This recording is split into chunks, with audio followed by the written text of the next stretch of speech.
Hi, my name is Jackie Francis, and I'm with the Aspen Science Center, and I'm here in Pepke Park on the most beautiful day of the summer. And we're having our second annual Aspen Science Festival in Pepke Park, and I'm standing in front of the Star Galaxy, which is available for sale. If you'd like to learn more about the Aspen Science Center, please go to our website at www.aspensciencecenter.org. It's 12 noon, and we're here with Noah Davis getting ready to start the most amazing remote control solar car race in the planet. Noah, tell us a little bit about what's going to happen next. All right, well, I run the Solar in the Schools program out of Carbondale, and we've been trying to think of a way for a long time to reach out to high schools and get busy kids interested in solar and energy efficiency, and we came up with racing remote control cars that are powered by solar panels. And we just started this past winter, and it's been a huge success and super fun program. How fast do the cars go? We have a radar gun loaned to us by the town of Carbondale Police, and the fastest we've recorded so far is 24 miles an hour, which doesn't seem very fast until you see them. And we'll probably get better than that during the race. Do you want to introduce the teams real quick, and then we'll get the race started? Sure. We have got, Aspen High School, which won the first race of this type, which we had down at NREL in May. And we also have Yampa Mountain High School from Glenwood here, and Colorado Rocky Mountain School, which built the first car. And then I have the demo car here for Solar in the Schools, which was built with middle school students. Okay, thanks, Noah. Let the racers begin. Here we go. Fabulous. Tell us how it works.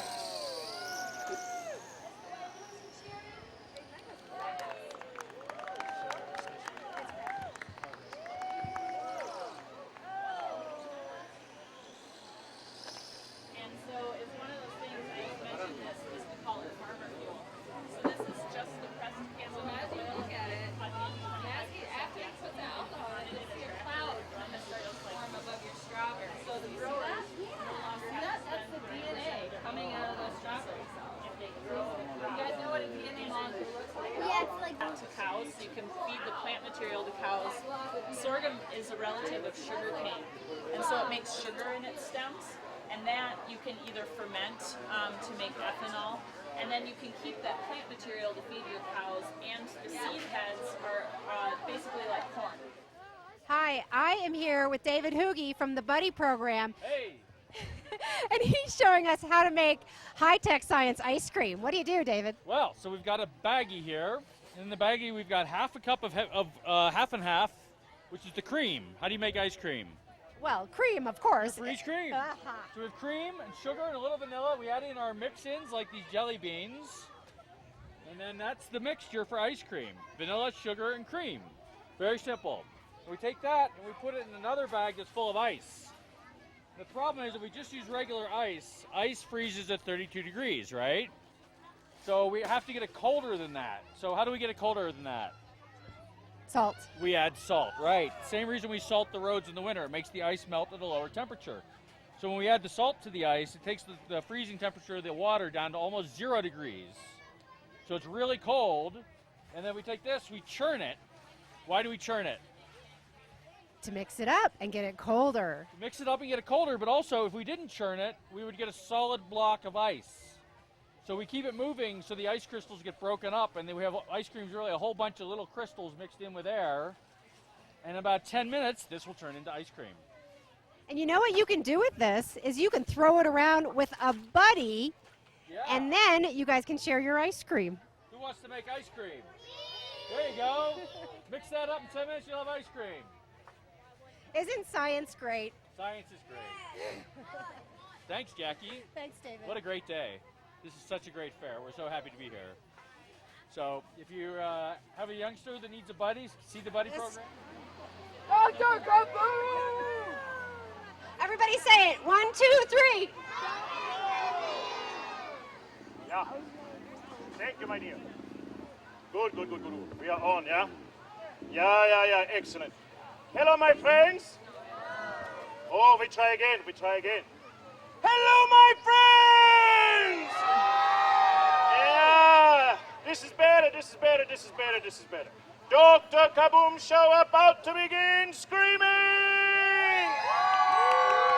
Yeah. Dr. Kaboom science show for everyone screaming! Good. Allow me to introduce myself. My name is Heinrich von Schwartau. My friends call me Dr. Kaboom. It's a nickname from experiment with a cannon on a hamster. Color. So girls, I want you to take your beads just for seconds, step into the sun, but watch your beads as you change it. You gotta keep this covered, okay? Because otherwise they'll start doing their thing they're not supposed to do.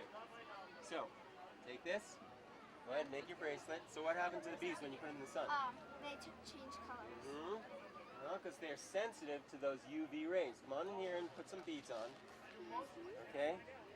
So these beads are sensitive to those ultraviolet rays. Now, those ultraviolet rays are the rays that come from the sun that make you sunburned. Everybody's gotten a sunburn before, right? Okay, and that's the special rays in the sun that will make you sunburned.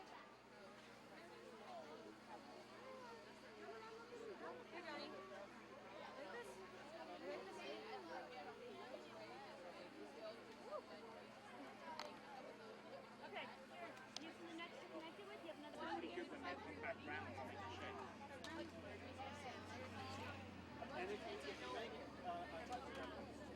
two-dimensional complete shape and you dip it into the soap bubbles, you get some amazing large soap bubbles.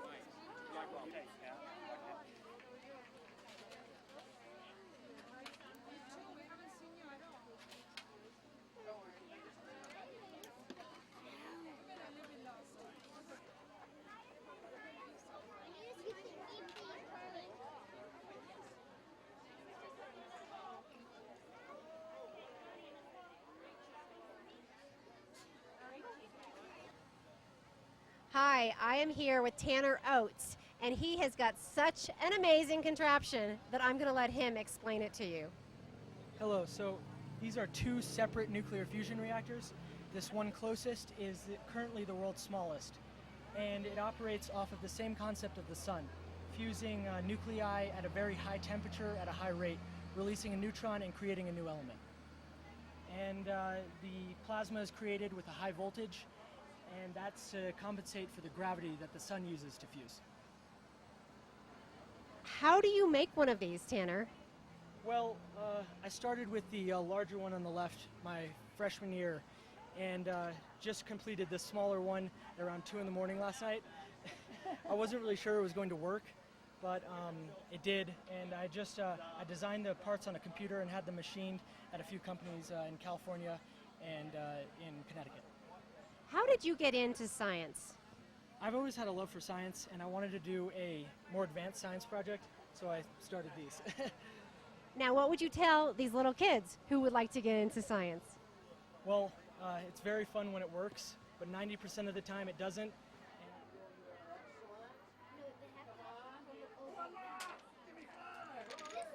This one is a bad one.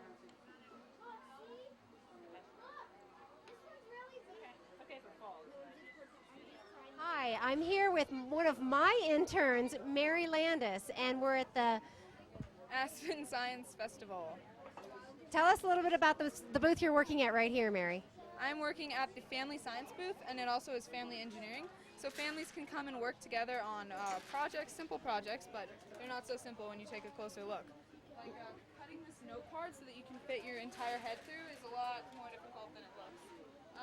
Yeah, we're still working on it, but families can try and help each other out, encourage each other, and see what they get. Obviously, there's a little trial and error involved. So tell us exactly what it is that they're trying to do. Well, they're trying to take a plain note card and cut it so that you can fit your entire head through it, which doesn't seem possible, but it definitely is. Do you know how to do it? Yes. Can you show us? Yes. Okay. You have to fold it in half first. And you have to cut up one side, up the other side, up without cutting all the way through. And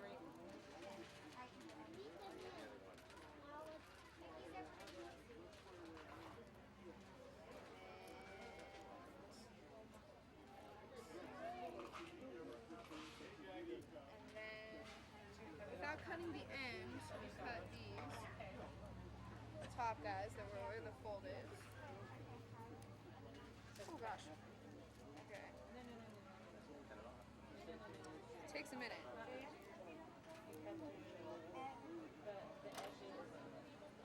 And then you have a big hole.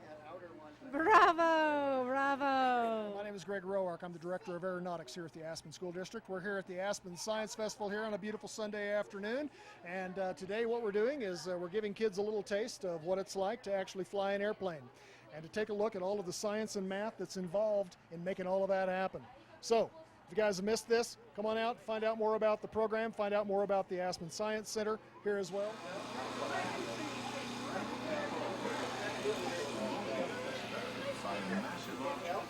That's the whole idea. It's an astonishing idea. Oh yeah, this makes more bounce because it's But when a too massive heavy. object collides with another, or changes speed or direction, it produces waves in the fabric of space-time.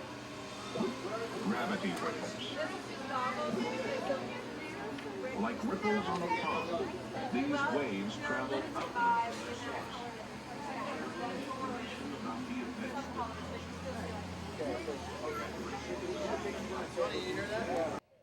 Okay, here I am at the end of the Aspen Science Center Festival, and I'm here with Steve Pinsky, our president, and Mike Simmons, our chairman of the board. And I'd like to ask you two gentlemen, what was your favorite thing here at the Aspen Science Center Fair?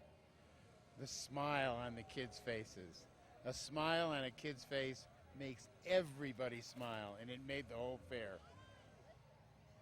I couldn't judge which one of the exhibits I like best, but as Steve said, having this big crowd and having them enthusiastic about what we're doing and seeing that kids are learning some science and learning the excitement of science is absolutely wonderful. If you want to know more about the Science Center, come to our website and join in our mailing list and come be a part of our Science Center family.